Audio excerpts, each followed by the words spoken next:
Hey dear folks, I'm Sia from Lonsdor. Today we use K518 Pro to program 2019 Changan CS35 Plus Smart Key. We need to prepare for K518 Pro, OBD communication cable, an original car key, and a new smart key. First, plug in the OBD communication cable. The first step is select EMO and remote. Changan.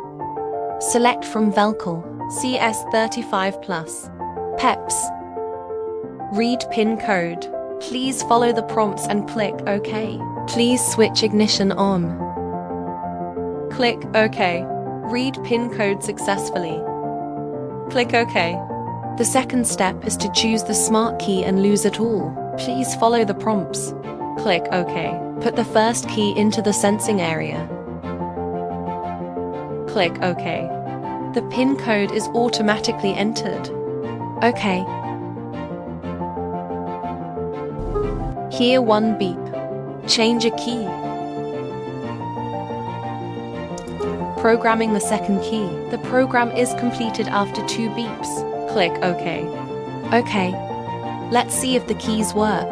First key, step on the brake and press the start button. The first key was successfully started into the car. Second key, step on the brake and press the start button. The second key started the car successfully. We have programmed Smart Key for 2019 Changan CS35 Plus. Stay tuned as we continue to innovate. More surprise ahead.